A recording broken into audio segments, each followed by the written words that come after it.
Hey everyone, so tonight I'm doing a review on the Marvel Legends Iron Spider-Man from the Infinity War 2-pack, Target exclusive. It does come with one interchangeable head, and I hope you guys checked out my Iron Man review from yesterday. I did forget, it's at the very end, that he does come with two-fisted hands, and that's at the end of the video, and I'm sure not everyone watches it to the end, but I just want to let you know that was my bad. Anyways, we'll go ahead and check out the accessories and get into the details. Alright, so it does come with a Peter Parker head. He does look really good, actually. It looks just like the actor, Tom Holland. His lips are a little pink, though. That's one thing I will say. But it does definitely look like him. It's got some good long, swooshy hair, but no paint detailing on the hair or anything like that. But it does look really good. Again, it's just the eyes are looking straight on, which is great. He does have that kind of worried, concerned face, but he does have just some pink lips. Alright, we'll go ahead and get into the Iron Spider-Man. So first off, I just want to show you guys the arms. Once they peg into the back, they are a pain to get out, which made me nervous. When I was starting to pull on it, it started to pull even the pegs, the back piece that pegs into the figure away from the figure, so I just kind of left them in. But they do peg in very tightly, but once they're in, at least for me. All right, I'm sorry, I do not have the original release of the Iron Spider-Man from the Thanos wave. It bothered me that he didn't have these arms, so I just never picked him up. I may later on just to compare them maybe one day to see if the paint detailing is different. Again, for those that have them, let me know in the comments if there is a difference in the paint details that you can tell from this video. Anyways, it's the same figure I can tell, but I just don't know if the paint applications are done differently. I'm assuming hopefully they're a little more vibrant and movie accurate. It does have a good sculpt. You can see the webbing or sculpt on this head here along with some texturing. And the eyes look good. It's got the black with the white, and they don't look off-centered. I have had Spider-Man from the Homecoming be off-center, which is a little bit of a bummer. He does have some good, this is all nicely sculpted on the spider here with nice gold outlining, and then the darker blue, it's kind of more of a metallic on the inlays there. But again, all that texturing continues, which is nice. But the paint detailing is really good, actually. There's a little bit of the gold at this angle, kind of bleeding into the blue, but not too bad. Move these arms a little bit out of the way. But it has nice good sculpture on the shoulders here. Coming down, you can see more of that webbing along with the gold and darker blue, which looks really nice. Same thing on this side. It does have the web flicking hands. And then you can see all that nice texturing. Looks really good. On the back here, it continues with the gold, the red. I do kind of wish this had a little bit of paint detailing. This is just gold plastic. Coming down the legs, you can see more of the sculpt work looks really good. Even the shins look really good. I like the gold with the dark blue. It's a little bit flaking off there, but in the front looks good. Then the other thing that kind of bothers me, I'm going to clean it up. I don't know if you guys can see that, but there's just extra, let's see if I can get the camera to focus. Extra plastic kind of hanging off the joints here. I just kind of noticed that with a couple of these. I peeled off a couple little bits of plastic. But getting to the extended Iron Spider arms here, if I can get my camera to focus, you can kind of see some of the detailing. It does have some of the webbing details there, and it's got the nice hooks or spikes. Looks very cool. All right, so I'm going to do the articulation. We'll just start with the arms. So they do rotate, and they do have a little joint here. And they also have a joint in here, which is nice.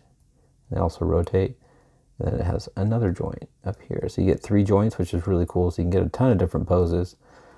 Every single one of them has 3 joints, or 2 joints in the back ones. So at least for my bottom ones, I made them have 2 joints.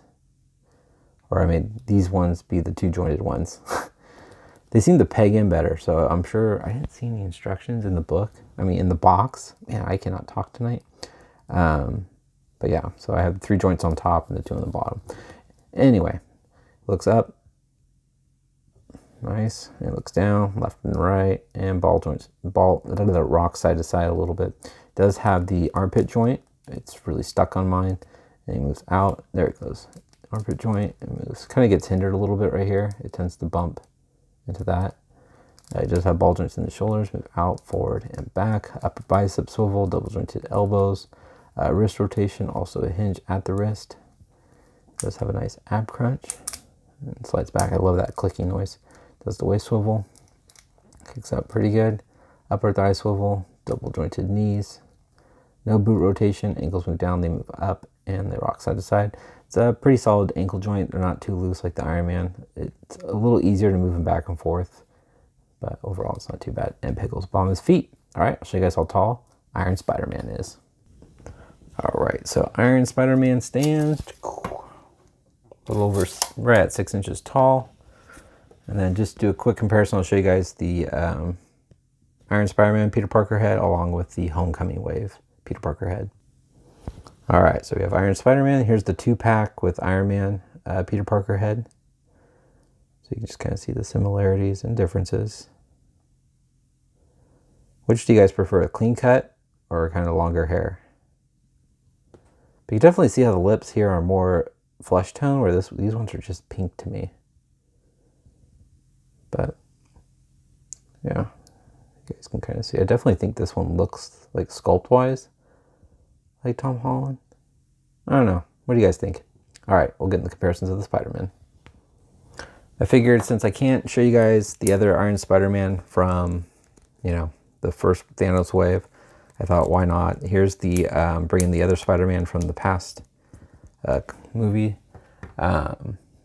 Here's the regular Spider-Man from Homecoming from the 2-pack. So his blue's a little more vibrant, and then here he is with the homemade suit. I have yet to open up the Far Away From Home. Plus, I figured Far Away From Home Spider-Man's after this movie, so I didn't bother to open him up yet. But I will be reviewing him from Molten Man Wave. But it's cool to have like now also having the evolution of the MCU Spider-Man suits kind of changing over time. I think it's really cool to get this building up too. But anyway, I think this is an awesome Iron Spider-Man. Clearly way better than the first release without the articulated, you know, longer spider arms. And yeah, it's just definitely a cool Spider-Man. I definitely think it's worth getting this 2-pack for $50. It's a little pricier compared to other 2-packs are normally $40, but with that sale going on, like I said, I think it's worth picking up, especially if you're already going to pick up the Black Widow exclusive, the silver one. He's more of a silver suit from Target. You may as well go ahead and get this set and knock off 10 bucks, or if you have other waves that you're trying to fill out, may as well get that 20 bucks knocked off 100. But anyway, hope you guys enjoyed this review. Please give me a follow on Instagram at David B's Action Figure Reviews, along with leave a comment, hit the like button, subscribe if you haven't. Take care, guys. Have a great night.